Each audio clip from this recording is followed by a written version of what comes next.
Já estamos de volta com o seu programa Estilo de Vida, hoje falando tudo a respeito da saúde das unhas. E nós estamos recebendo a dermatologista Patrícia Bandeira de Mello, que está falando para a gente a respeito dessas alterações. Por isso, doutora, a gente vai voltar para a nossa tela interativa e falar a respeito de alguns aspectos que indicam algo de errado e alerta que nós precisamos ficar. E aí a gente vai para essa questão da alteração da cor amarelada. Por exemplo, o diabetes.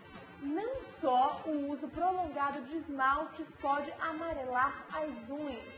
Se mesmo após interromper o uso desse produto, a cor amarelada permanecer, pode ser um indicativo de diabetes, né?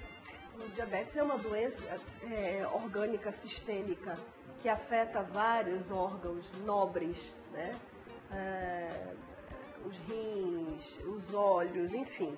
E as unhas, elas, como eu falei, em função da intensa fragilidade, elas podem também sofrer com essa alteração orgânica sistêmica, uma doença importante que precisa ser controlada. E é como eu te falei, são dados, são pistas, vamos dizer assim, que podem fortalecer ou então te direcionar melhor alguns diagnósticos. Na investigação desse paciente com essa queixa de unhas opacas, quebradiças, amareladas, vale a pena também a solicitação de uma glicemia, ver o perfil glicídico desse paciente, enfim, analisar esse indivíduo de uma forma sistêmica, orgânica e não localizada na unha como um todo, senão você acaba não fazendo um diagnóstico correto. A gente estava falando, inclusive, a respeito dessa cor mais amarelada. Isso acontece muito depois de um uso de esmalte, por exemplo, vermelho ou mais escuro, né, doutora? Os esmaltes são pigmentos, né? E como pigmentos, como substâncias químicas, eles têm uma gama importante de substâncias que podem sensibilizar um indivíduo alérgico ou sensível. Como eu comentei com vocês, existe o tolueno, o benzeno, o próprio formaldeído, ou seja, substâncias que para algumas pessoas são agressivas. Por isso que hoje no mercado existem os esmaltes tolueno free, que são livres de tolueno.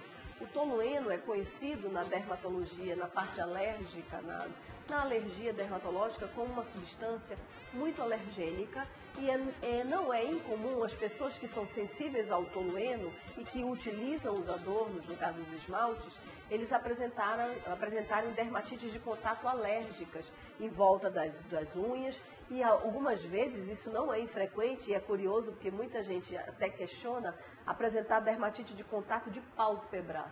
Aquele paciente que tem aquela pálpebra coçando, descamando, aí ele vai no dermatologista e ele diz, tire o esmalte, não use o esmalte. Mas doutor, o que tem a ver o meu esmalte na unha com a minha dermatite na pálpebra? É pela manipulação, pela sensibilização da região palpebral, que é uma área extremamente frágil, sensível e que absorve muito as substâncias. Então, muitas vezes, dermatite de contato de face tem relação com o esmalte, né? Você só tem que analisar esse indivíduo de uma forma mais curiosa. A gente tem participação através do nosso WhatsApp, pena que a pessoa não se identificou, mas ela fala assim, e a descamação da unha? O que isso quer dizer? É a mesma coisa que eu disse. Se a unha é um tecido composto de queratina, que é uma proteína compacta, que tem uma espécie de cola na sua composição, por isso que algumas pessoas têm uma unha mais amolecida e outras bastante endurecida. Então, é um tecido morto, desvitalizado, a queratina, e que age como se fosse um revestimento do leito ungueal.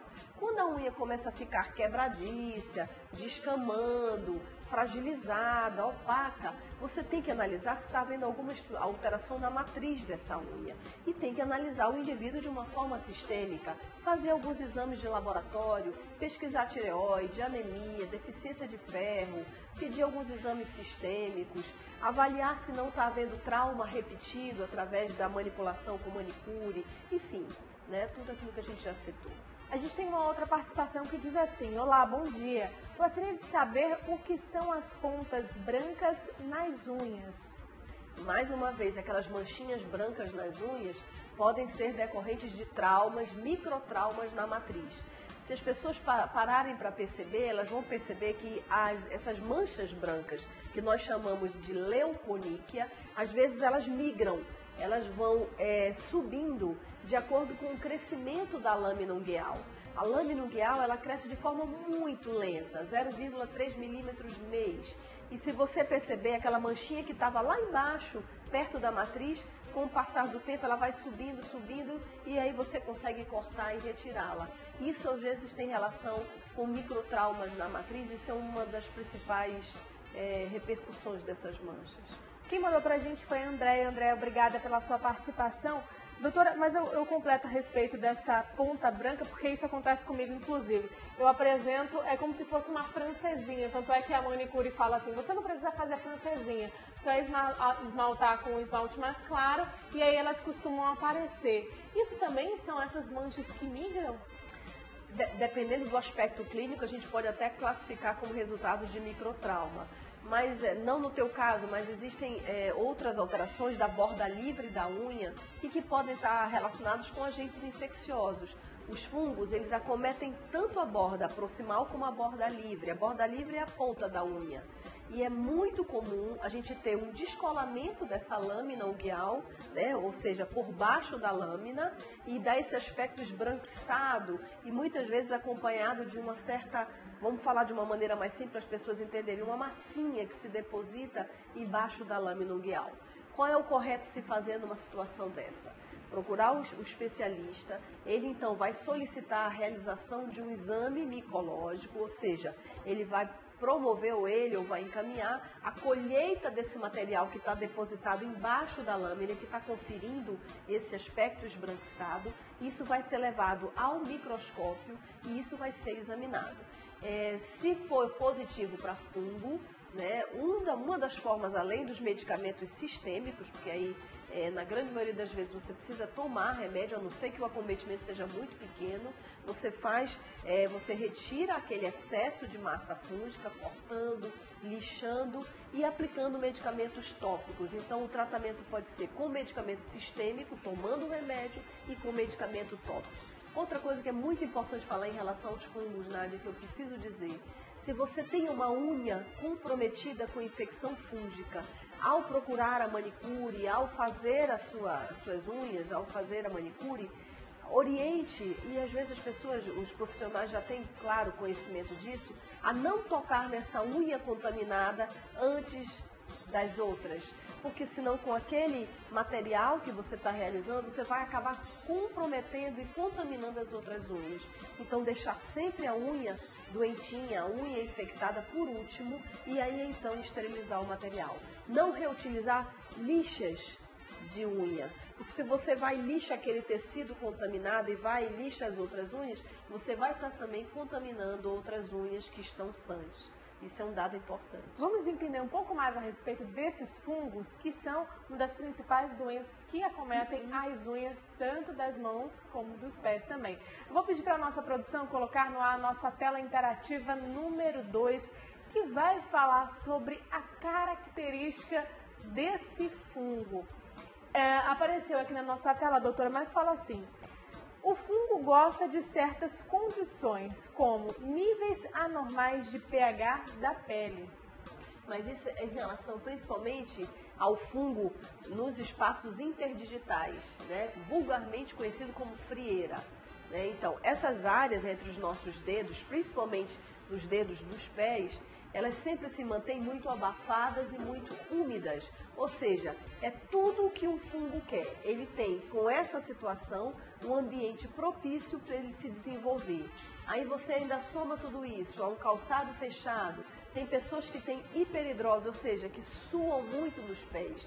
Isso são fatores que propiciam a proliferação desses fungos, principalmente fungos oportunistas como as cândidas, e aí ele cria uma situação de equilíbrio tão grande que o indivíduo convive com isso por anos, porque é sintomático. Você só vai ter uma área meio úmida, esbranquiçada entre os dedos dos pés, e isso cria um equilíbrio grande e ele fica anos com essa situação. precisa então se cortar os fatores geradores, né? Ou seja, enxugar bem entre os dedos dos pés após o banho, deixar ventilar bastante essa região. Uma vez presente essas infecções, evitar os calçados fechados. Quando isso não é possível, higienizar esse calçado, colocá-lo para ventilar frequentemente, ou então para pegar aquele sol que nós temos bacana do meio-dia, 1h da tarde. Enfim, corrigir doenças sistêmicas como o diabetes, a glicemia alterada, o açúcar alterado, porque isso tudo é fator que predispõe a essas infecções. Agora, o fungo que acomete os dedos, na verdade as unhas, tem característica diferente desse que acomete a pele, conhecido vulgarmente como a frieira? As infecções que acometem a pele, principalmente nos tecidos em volta das unhas, tranquilamente podem acometer as unhas. Aliás, não é incomum você detectar o mesmo fungo na unha e na pele adjacente, isso pode acontecer. Mas o fungo que mais acomete a unha, além da cândida que eu acabei de citar, são fungos da classe dos dermatófitos, que são fungos que são os maiores causadores das onicomicoses, ou seja, micoses das unhas. Os dermatófitos, existem várias classes de dermatófitos, gêneros e espécies. Eles causam aquela descamação, aquela quebra da unha, aquele descolamento e geram quadros muito crônicos. Eu tenho pacientes que eu já atendi com problemas nas unhas com mais de 30 anos de evolução. As pessoas acabam convivendo com isso, que é sintomático. Agora, o aspecto visual é feio, né? Por isso que precisa ser tratado. E é uma infecção. Nós não podemos conviver com infecção de nenhuma natureza. Agora falando um pouco a respeito dessas unhas, que na verdade dessas doenças que acometem as unhas, também temos infecção bacteriana, também conhecida como unheiro. O que é essa infecção, doutora? Nós temos na superfície da nossa pele bactérias que convivem em harmonia, tá? O ser humano, é interessante dizer isso, na nossa superfície cutânea, ele convive em perfeita harmonia. Se eu fizer um raspado da sua pele, da minha, da pele de qualquer um daqui do estúdio, nós vamos encontrar germes, normalmente, que fazem parte da biota, da nossa composição de flora cutânea. Em algumas situações, manipulação, corte do tecido periungueal pela manicure, enfim, esse equilíbrio, né, dessas bactérias com os nossos tecidos periungueais, ele é rompido.